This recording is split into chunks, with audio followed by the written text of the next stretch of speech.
The following program is being brought to you on the Voice America Business Channel. For more information about our network and to check out additional show hosts and topics of interest, please visit voiceamericabusiness.com. The Voice America Talk Radio Network is the worldwide leader in live Internet talk radio. Visit voiceamerica.com. The views and ideas expressed on the following program are strictly those of the hosts or guests and do not necessarily reflect the views and ideas held by the Voice America Talk Radio Network, its staff, and management.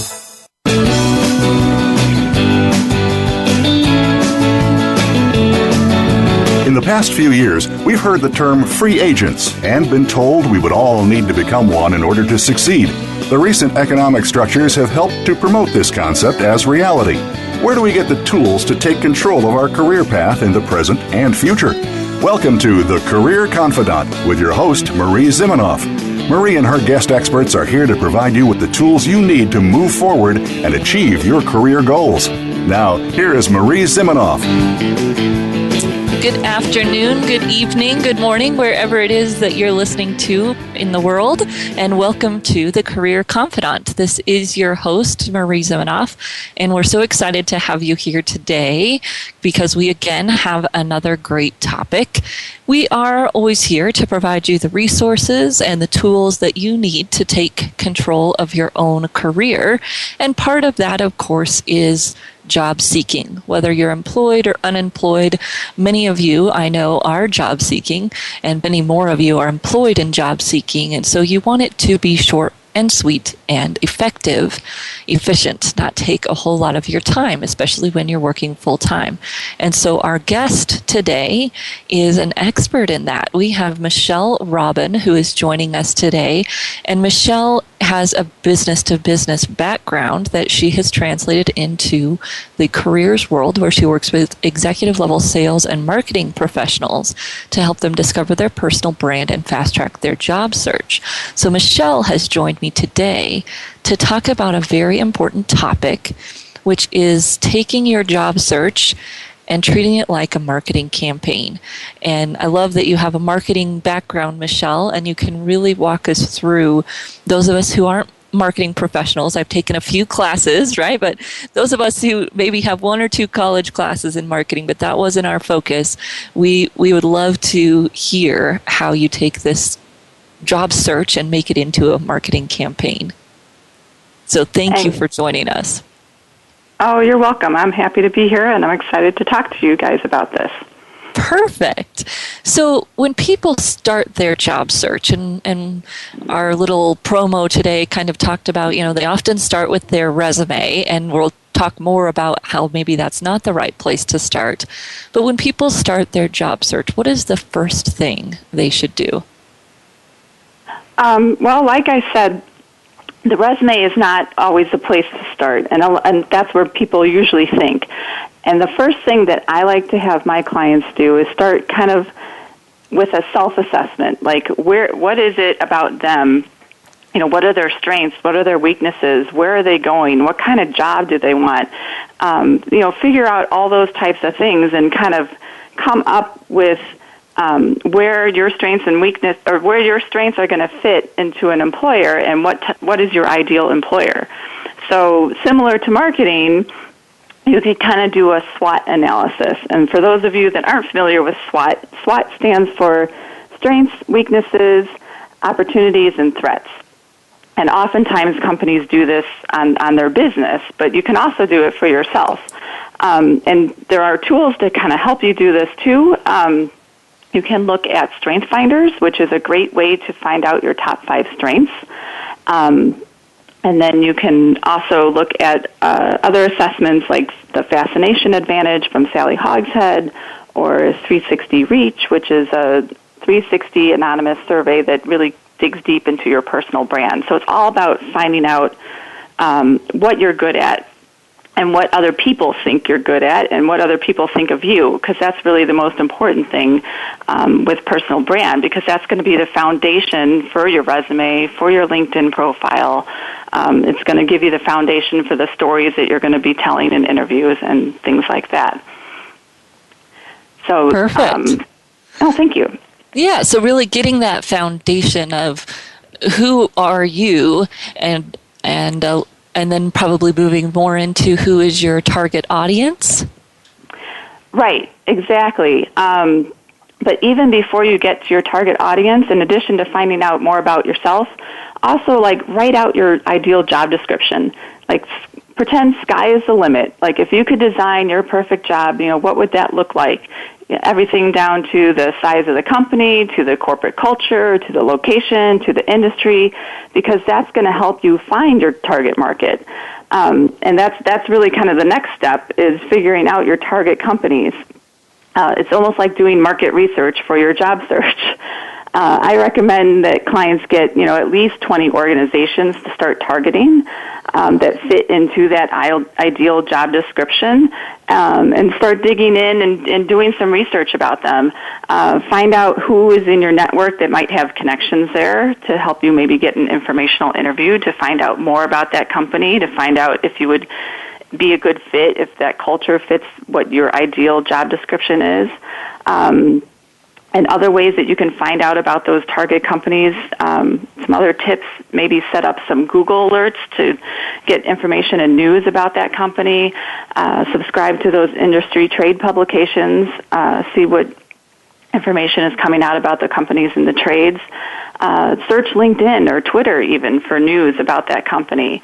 And then, like I said, when you schedule those informational interviews, you can almost think of them as doing focus groups for your market research, which that would be the marketing tie-in. But informational interviews are just that. You're trying to gather information more about, what it's like to work at that company, how that person got into that role, how that role also might be, interesting to you, and whether or not you'd want to do that. Okay, good. So really kind of thinking about this as market research before you start building a marketing plan, right? And any company would do that. They're not going to spend a whole bunch of money on a commercial campaign, advertising, before they do their research to see who their market is, what the market wants, what are they looking for, right? Exactly. You're not going to go... although there are some companies that do it, but then you see the products out in the market that flop. Yeah. The refrigerator that had the internet access and built into the door. Who thought of that? Some techie guy that said, "Oh, wouldn't it be really cool?" But what's the real use of that? So definitely have to do your market research. Yes, and a lot of times job seekers skip that step, right? They think either they know where they're going when really they don't, or they just start launching that campaign based on their work history, but not necessarily how it relates to the market right now. Exactly. Or they just start applying to jobs and they see, okay, well, this job might be a good fit for me, and so I'm going to send my resume. But it's not, if you're taking the time to job seek, why not go for your ideal position? And maybe you're making a career transition, so you definitely have to do the research in that case and see what skills are transferable. Don't willy-nilly just apply to jobs online. I always call it like reverse engineering your job search. Start with the end in mind. Where do you want to end up? And then how do you create the path to get there? And so that you do that by doing the market research, the inner, looking at yourself and your strengths and your weaknesses, and then you have the materials to start writing a targeted resume. Perfect. So we've already kind of dove into this a little bit, but besides that kind of pre-work part, how else is their job search similar to a marketing campaign? Well, with a marketing campaign, you always want to be getting the right message to the right people at the right time. So trying to figure out that message is a lot of that pre-work, and figuring out the right people is getting to your right target market. So the right time is, well, hopefully they have a job opening, or they may be able to create a job that's a good fit for you because you've been able to research that company and you've figured out what their pains are. And when you can figure out what their pains are and offer yourself as, hey, I'm the solution to help you solve these pains, then that's the right timing. So this then kind of leads into, getting your unique selling proposition. So that's a key component into a marketing campaign. So your unique selling proposition, what makes you different? Why are you the best solution? Is kind of what can also be called as a personal branding statement. And it really becomes the base for all of your materials.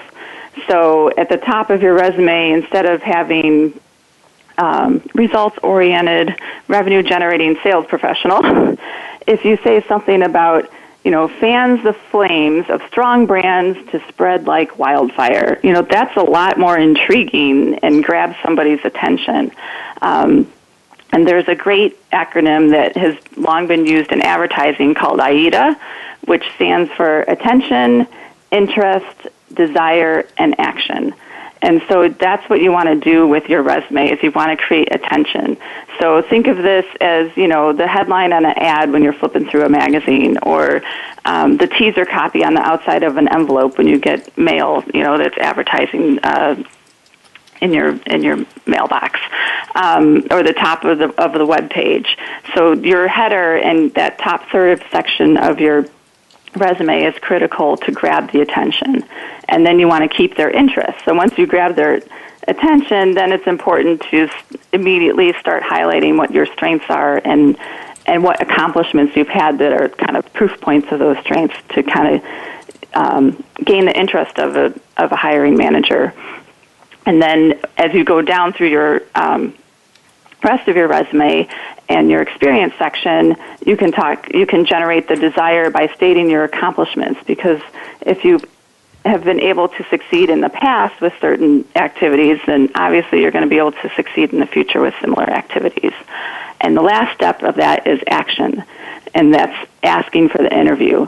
So, and this is also similar to a call to action in a direct mail piece or in any kind of marketing piece. Go visit our website or go download this free guide. Those are call to actions. So in a marketing campaign, so in your resume and job search, it becomes your cover letter, and the call to action is asking for that interview. Okay, good. So making sure that they're developing some kind of interest through this brand statement, which really is how they add value, and thinking about how they are unique and not necessarily using all of that generic language that everyone uses all the time. Exactly. And part of that, of course, flows not just in your writing materials, but also in your networking and in your interviewing, just making sure that you're digging a little deeper to pick out more authentic things to say about yourself, right? And not getting so caught up in the jargon that people tend to use when they're writing a resume. Yes, exactly. You want to be different, and don't be afraid to be different. I have so many clients that are like, they see their new resume or their new LinkedIn profile, and they're like, "Ooh, I don't know if I'm brave enough to put this out there." But when you are brave enough, then it generates that attention, and people are going to notice you, and they're going to want to contact you and for an interview. Yes, and that idea that it really takes a little bit of digging, but once you get there, it sounds so much more unique, and I don't know what the right words are, right? But it takes some time to find those words, but once you find them, then you have something that really does capture that attention and gather some interest, versus the same old that they're tired of reading, those poor human resource people. So we are going to take a short break here for our commercials, and we'll be right back to continue talking with Michelle about how your job search is like a marketing campaign. We'll be right back in just a few minutes.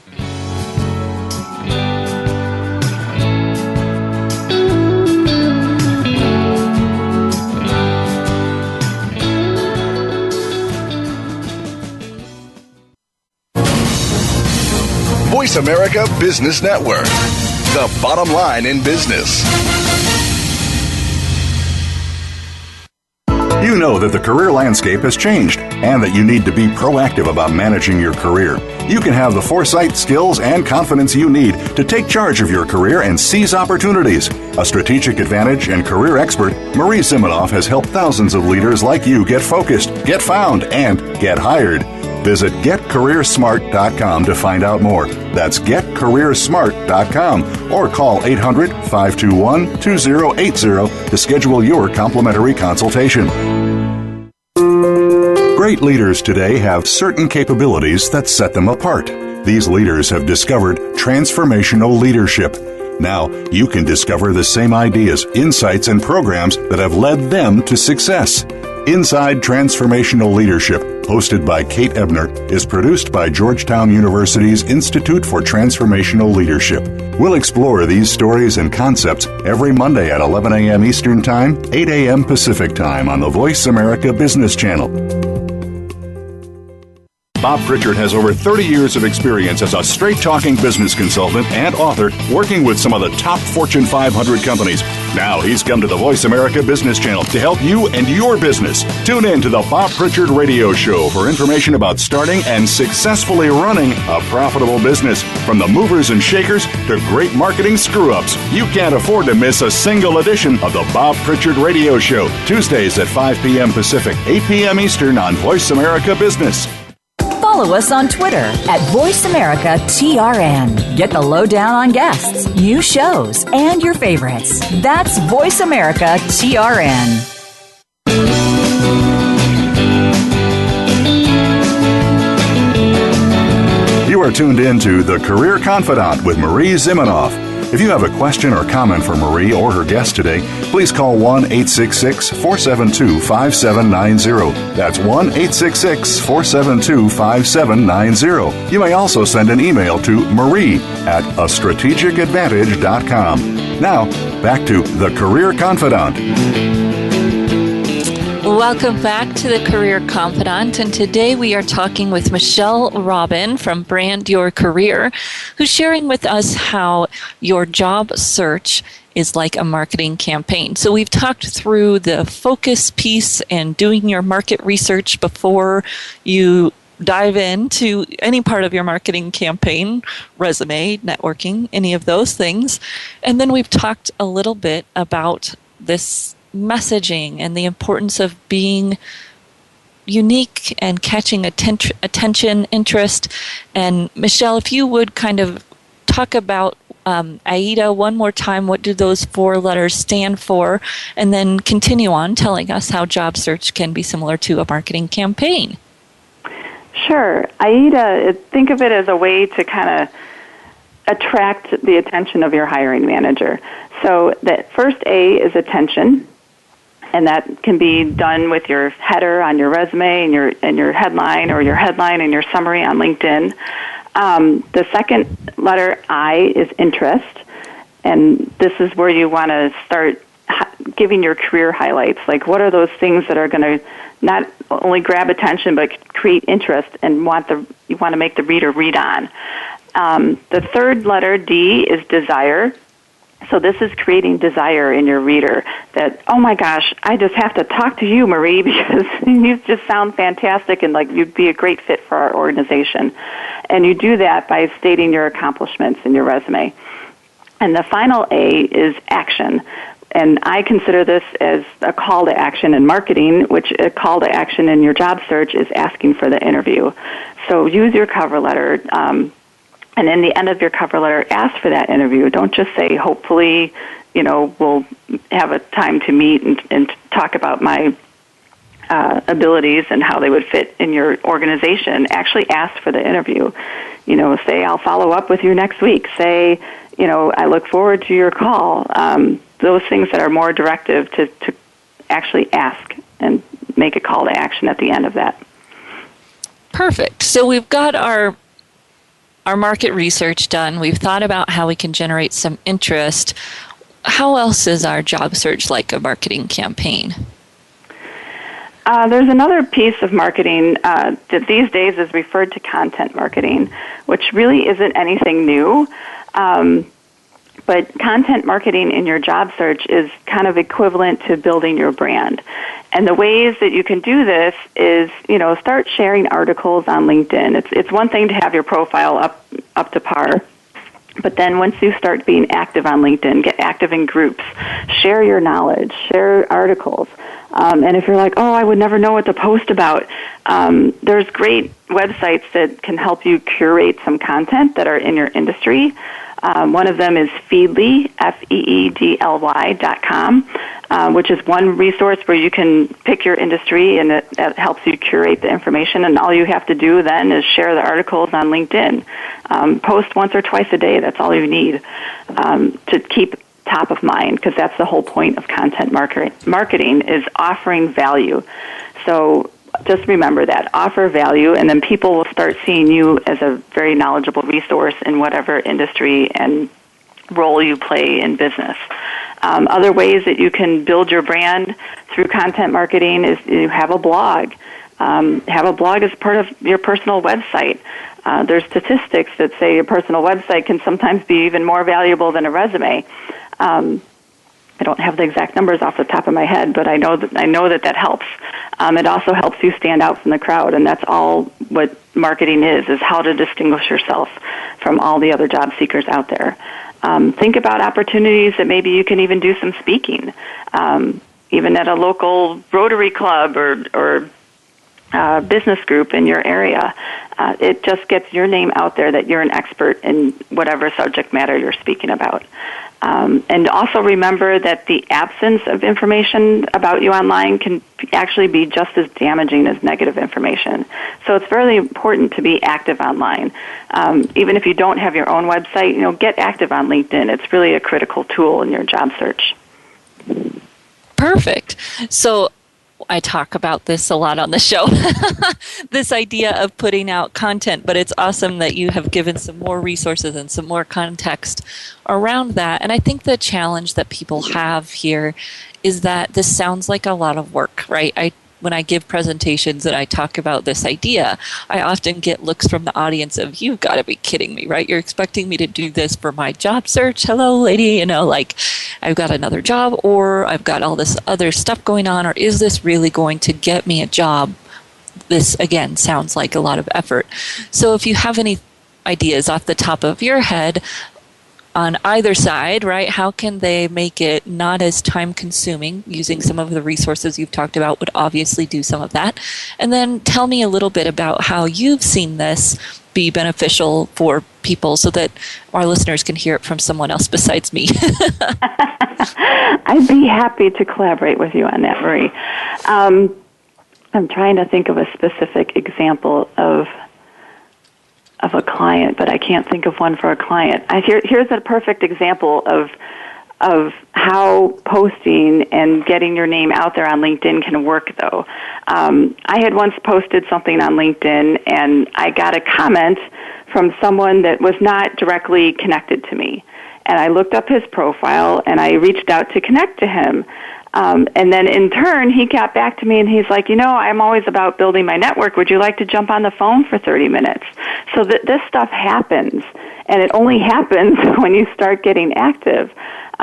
There's other tools, like on Twitter, there's a job hunt chat that happens on Monday nights.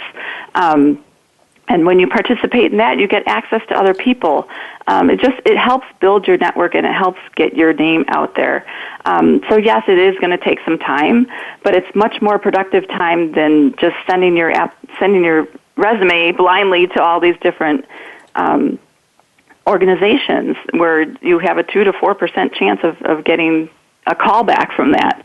So I would much rather have my clients be spending time online using something like Feedly to curate the information, something like Hootsuite to automate your tweets and automate, as much as you can of social media. Even if it's just spending an hour a week to pre-program your tweets and your posts on LinkedIn, that's all helpful. So it can be done in a shorter amount of time, but it definitely is beneficial because you will, take those online connections offline, and that's where you're going to find a job.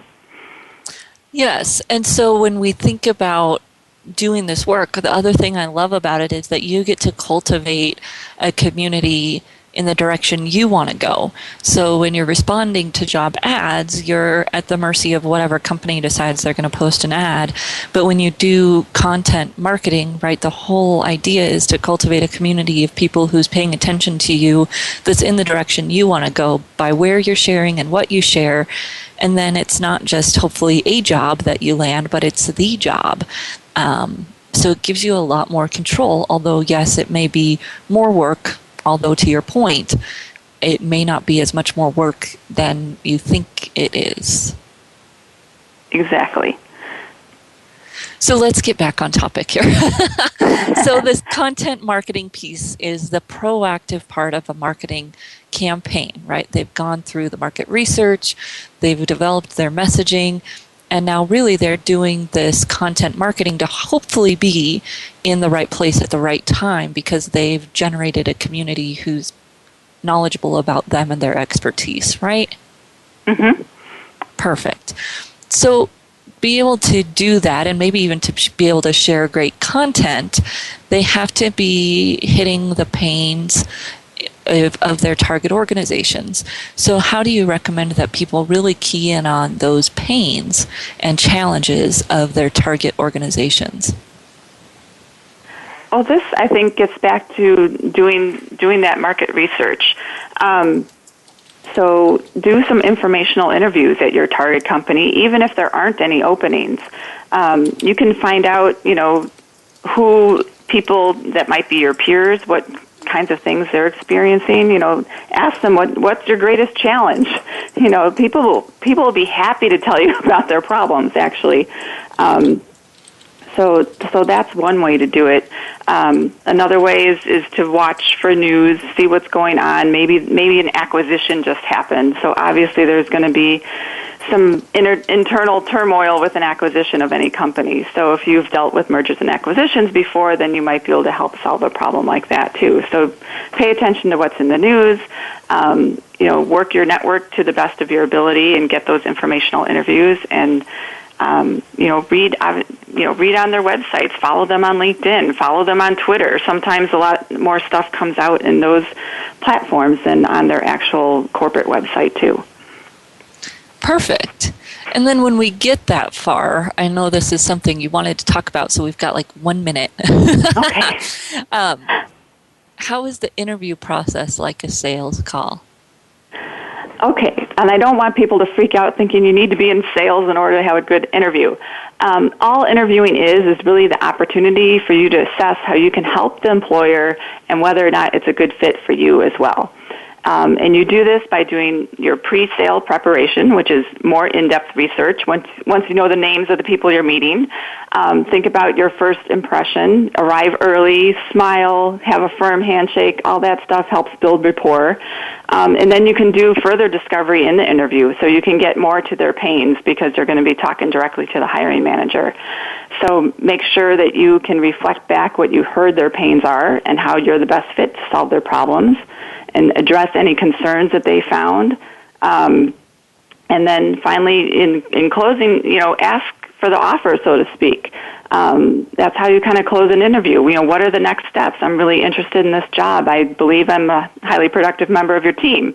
And wait for them to answer. And don't forget follow-up. So that's a real quick summary. Perfect. So, Michelle, before we let you go here, tell people how they can get in contact with you if they're interested in learning more, reading more about what you have to say.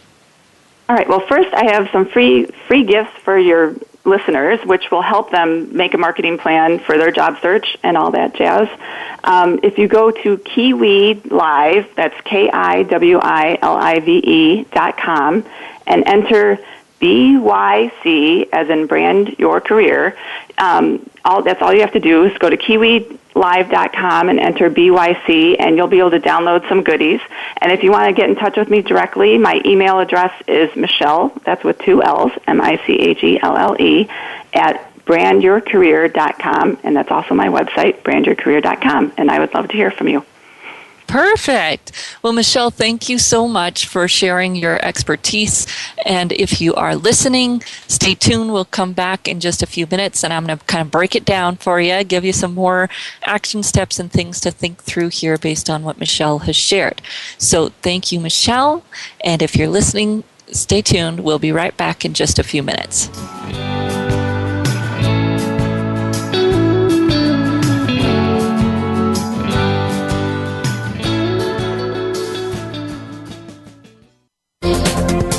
The business community's first choice in Internet Talk Radio.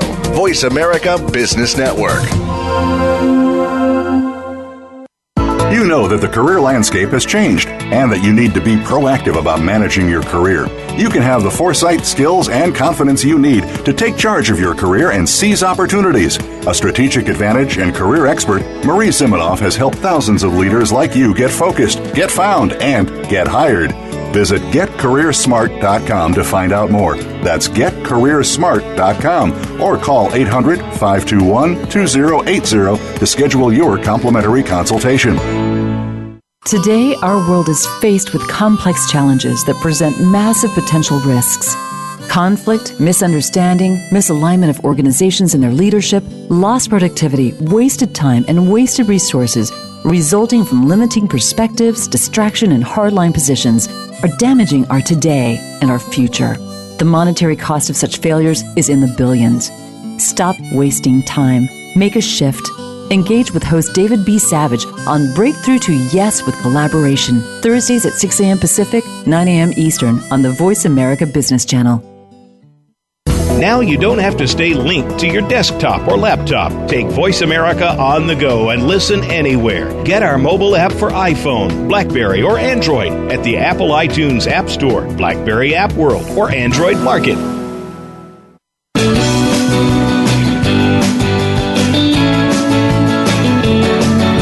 You are tuned in to The Career Confidant with Marie Zimenoff. If you have a question or comment for Marie or her guest today, please call 1-866-472-5790. That's 1-866-472-5790. You may also send an email to marie@astrategicadvantage.com. Now, back to The Career Confidant. Welcome back to the Career Confidant, and today we've been talking with Michelle Robin from Brand Your Career, and she was very kind to offer you some free downloads at Kiwi Live, KIWI Live.com. And if you enter BYC, Brand Your Career, BYC, you can download some goodies. So thank you, Michelle, for your time and for your expertise and for those pieces of information that you've shared with all of you listeners. And of course, you can also get in contact with Michelle, MICHELLE, at brandyourcareer.com. And I love to take the job search process and think about it like a marketing campaign. I know a lot of us don't like or can get a little bit squishy when we start to talk about selling ourselves. And I think it's important that that's just an analogy, right? And it's a great analogy because it puts some concrete processes aligned with the job search, and because it helps us think about what's really successful in the real world, right? When we think about a marketing campaign or a sales campaign, there are some rules that make one more successful than another. That's just reality, right? And yes, some people don't follow these rules and they get lucky and they sell a million widgets or gadgets or whatever, and that's fine. But a lot of research and time and academia processes have gone into defining what makes a marketing campaign successful. And so when we listen to Michelle and we think about how that applies to your job search, it's really not about quote unquote selling yourself, is in that we want you to go out there and go door to door and all of those nasty things that we think about when we think about sales, although I would say that most of those are inaccurate. It's really about being thoughtful, planning, and realizing that there are some formulas to success here, right? And as Michelle talked about, of course, the first thing, the basic building block foundation of any marketing campaign is some kind of market research. And that can be, a fun thing for job search if we think about it that way, right? We're going to do our market research. What are organizations that we're interested in really looking for? Again, similar to what a company would do when they're going to start marketing a new product, and actually, hopefully, before they even create the product, right?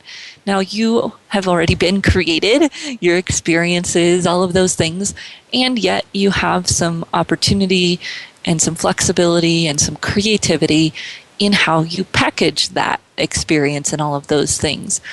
And so when you're thinking about getting started, it's nice to do a little bit of both. We do some kind of assessment, evaluation, inventory of you and what you bring, what your strengths are, what your experience is. And we do some kind of research into the market. What are the companies you want to work for? Where are they? What do they look like? And again, what are their pains and challenges?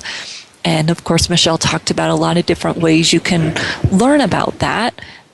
Learning about their pains and challenges through reading, following them on Twitter, LinkedIn, in the news, setting up a Google alert. What's going on with that company?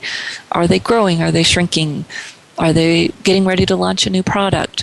All of those pieces of intelligence, right? Market intelligence, help you decide how you flex your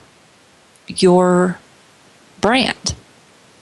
Does it make sense to talk more about your ability to help cut costs, right? Because the company's struggling with that. Does it make sense to talk more about your product introduction experience because they're getting ready to introduce a new product?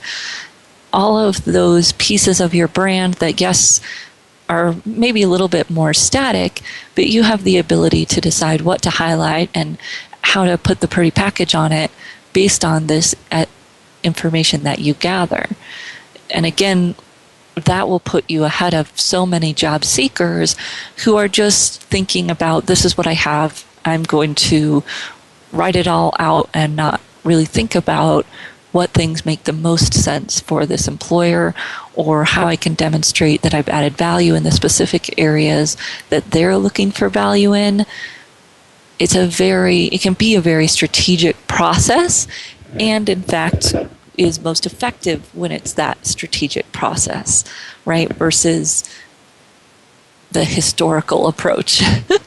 I always ask groups of people when I start talking about resumes and branding, right? Who likes to read history? Some of you, maybe, but I can guarantee you that hiring managers don't have time for it, whether they enjoy history or not, right? And great analogy that my colleague Ruth Pankratz likes to use. A employer is not going to walk to your closet, thinking about another analogy where your closet is all the great skills that you have, right? An employer is not going to walk up to the closet and say, "Ooh, yeah, I think this outfit would look good on you today."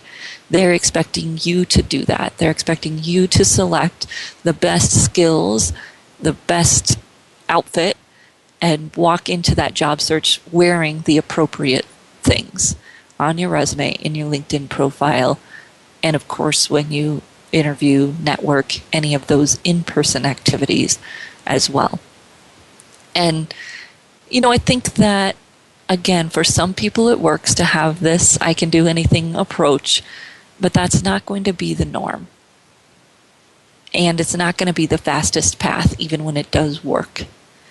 So if you're thinking about how to cut your job search time, how to be more efficient because you're working full-time, or you have a challenging search, you have a background that is not ideal for where you want to go, which is probably most of us, right? Nobody's ideal, and that's okay. You just have to be even more focused, even more tuned in to what the challenges of your market are going to be so that you can build a brand that makes sense. Again, not expecting that someone else is going to do that for you. It just doesn't work that way in our fast-paced world where people are expecting kind of a round peg to walk into the round hole that they think they're looking for. Then you get to be flexible after you show them that you're a fit, kind of instead of the backwards way, right, where we're expecting that flexibility to be a selling point. Most of the time it is, but companies don't really think about that at the beginning.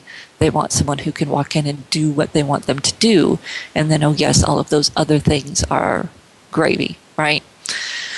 So when you're thinking about that foundation, that market research, Michelle talked about informational interviews, and if you've listened to the show, you know I hate that term, and that's okay. The idea is there. I just would prefer that you not use that word. I think it sends people screaming to the hills.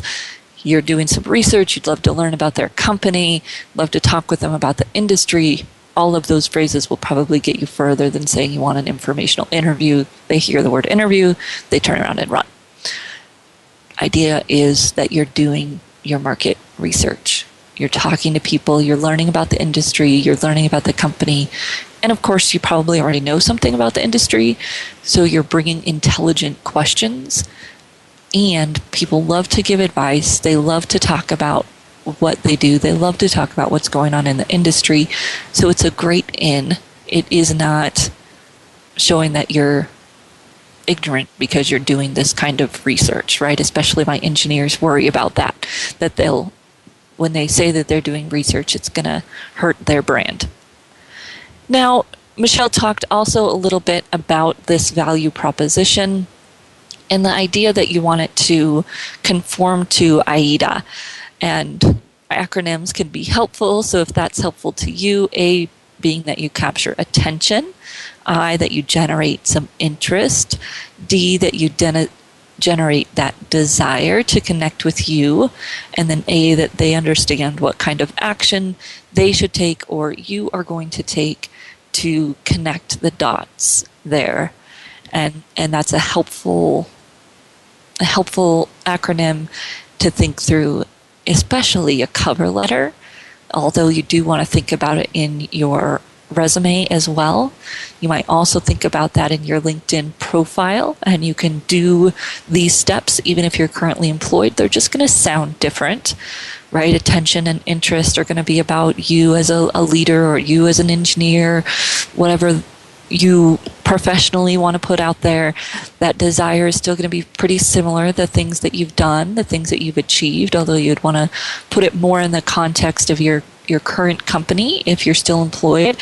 And then that action, if you're unemployed, it may be that you're looking for certain opportunities. If you're employed, you can still have a call to action. It may just be, we hire great people, or I'm always up for talking about trends in the industry, some kind of call to action that makes sense for someone who's employed but still a thought leader, a person of movement in their industry, and that's perfectly acceptable on LinkedIn. So try some of those out, try some of them on, and you're really creating that opportunity to connect with you in your communications, your cover letters, your LinkedIn profile. That's a great template for those types of communications. So we're going to come back in just a few minutes, and we're going to wrap this all up for you with a nice little pretty bow, talking about the top things that you should take away from today. What are the top steps you can take to transform your job search into a marketing campaign? So we'll go step by step. You can write them down and transform your maybe haphazard job search into a marketing campaign. We'll be right back in just a few minutes.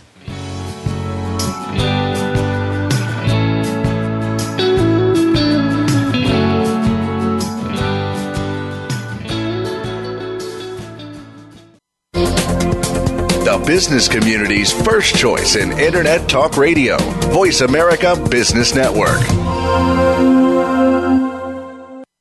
You know that the career landscape has changed and that you need to be proactive about managing your career. You can have the foresight, skills, and confidence you need to take charge of your career and seize opportunities. A strategic advantage and career expert, Marie Zimenoff has helped thousands of leaders like you get focused, get found, and get hired. Visit getcareersmart.com to find out more. That's getcareersmart.com or call 800-521-2080 to schedule your complimentary consultation. What does a visual workplace mean to you? How does it contribute to operational excellence? And what steps do you take to put it powerfully in place? Listen to The Visual Workplace, work that makes sense, to find out. Each week, Dr. Gwendolyn Galsworth, visual workplace expert and award-winning author, shares tools and strategies to help you make the workplace speak at a glance without saying a word. Learn to work safer, faster, better, and at far less cost, no matter what business you're in. Tune in to The Visual Workplace every Thursday at 10 a.m. Pacific, 1 p.m. Eastern on Voice America Business. Become our friend on Facebook. Post your thoughts about our shows and network on our timeline. Visit Facebook.com/Voice America.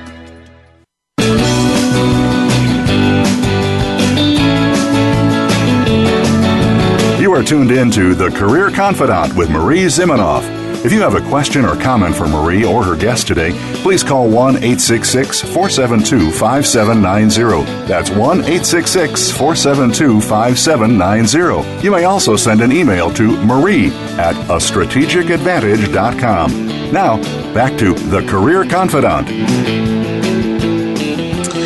Welcome back to The Career Confidant. And today we've been talking about transforming your job search into a marketing campaign. How can you make it more of a plan? How can you get some of the lessons out of marketing that will help you be more effective? And Michelle Robin was with us. She talked about a lot of different ideas. Michelle at brandyourcareer.com. And I just want to finish up here by putting this in a little bit more of a step-by-step fashion for you. So the first thing Michelle talked about is where I would start in your job search. And she talked about a SWOT, right? Strengths, weaknesses, opportunities, threats for yourself. And that might look like sitting down and thinking about what your strengths are. And she gave us a few assessments to do that. StrengthsFinder, Fascination Advantage, 360 Reach are all assessments that help you define your strengths. You can also do it by a kind of a theme. Look at your career, right? When you sit down and you look at the themes in your career, what do you do well at every position? Also do it by sending your colleagues and even your family and friends an email and say, how would you describe me in 5 words? Those are kind of the low-cost ways of doing this kind of strengths assessment, although most of the assessments she mentioned are probably less than $20 as well. So strengths, weaknesses, so thinking about what areas do you not have as much experience in, what areas are not something you want to pursue as you move forward. Opportunities. So where are there opportunities in that market? What are your opportunities for growth? And then threats. And I would kind of look at that as well as what do your competitors have that you also have, right? Kind of what's the same between you and your competitors? What might be some of those areas where the market is changing and you don't have that experience, or what's going on in that area that might be kind of a threat to your success. So SWOT analysis for yourself. That might be step 1 as you think about your brand. Then moving into kind of step 2, that market research. What's going on with the companies that you're interested in? What are they looking for? What are their pains? What's going on in the market, right? Are they changing technologies? Are they moving into delivering products faster? Have they slowed down, right? Are they bringing manufacturing back from China? Are they pushing more manufacturing offshore? What's going on in that market? So step 1, SWOT of you. Step 2, maybe even kind of a SWOT of that market. Step 3, messaging. So now that you have both sides of the coin, what's that messaging look like? What are you going to accentuate about your background to meet that market need? What are you going to accentuate about what you've done to show that you can solve their current problems so that you can get that right message put together for your resume, for your LinkedIn profile, for your networking, for your interviewing? All of that messaging is going to be out of this kind of foundational message or packaging that you create of your skill sets. Step 3, then, also, as you're doing that message, of course, thinking about, that's where that AIDA fits in, right? How can your message do attention, interest, desire, and action? And then step 4 is kind of planning the campaign. So, and we didn't talk much about this step today, but really thinking about what mediums make the most sense for you to use. Are you going to use Twitter? Are you going to use LinkedIn? Are you going to go to networking groups? If so, which ones? So it's kind of doing an evaluation and inventory of all your available mediums and deciding which ones make the most sense for you and for your industry. And that step, that planning step, is very important in maximizing your time, as we talked about, in executing this campaign, right? So go through and really think about what things make the most sense. And if you're going to be on LinkedIn, what groups make the most sense? And how often do you want to share in those groups? Same thing, if you're going to be on Twitter, how often are you going to share on Twitter? How are you going to take the time, or what time do you have to make sure you're building relationships and actually responding and building community there, especially on Twitter? Are you going to use Facebook? Again, if you're going to network locally, what networking groups are you going to go to? Which ones make sense based on, again, that foundation of knowing your target audience and where they are, what they're looking for? Where are those people going to be, right? What networking events might they be at? Because showing up at a chamber event when the companies you're interested in aren't even members is probably not going to do us a whole lot of good. So that step of planning your campaign and really thinking about where you're going to focus your attention is an important step. And in that planning step, you might also look at your resources for helping you develop content, develop things to share. And Michelle shared Feedly, Feedly, Feedly.com as an option for that. You may also have industry groups that send out information, or a news feed, maybe a local news feed, an industry news feed, right? Where are you going to get this content that you can share on these mediums that you've decided are appropriate for your search? So you do the SWOT of yourself, SWOT of your market, develop your message, then plan your campaign, right? What mediums make the most sense? Where are you going to connect? That may even be some key people in that part of that campaign planning. Who are you going to connect with? And then the last step would be doing the campaign, doing some content marketing, sharing your knowledge, executing that plan, and interacting with folks so that you can build community in the direction that you want to build community.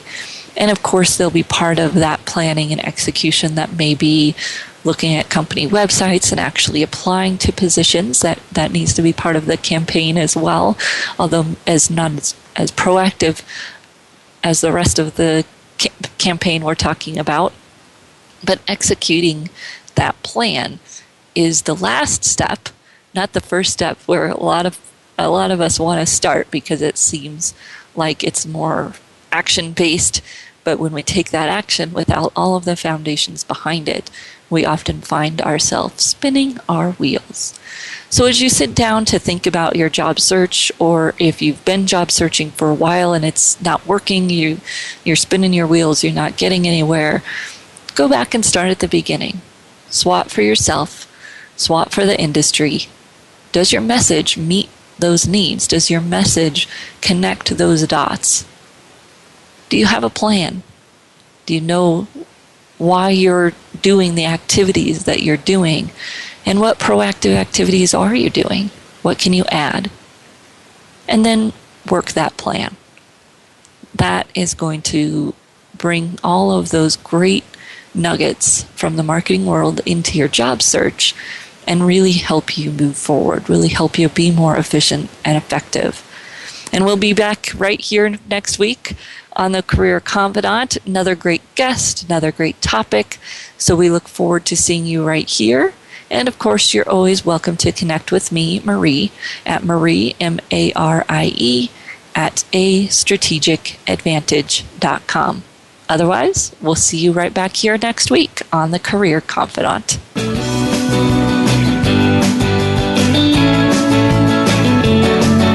Thank you for listening to The Career Confidant.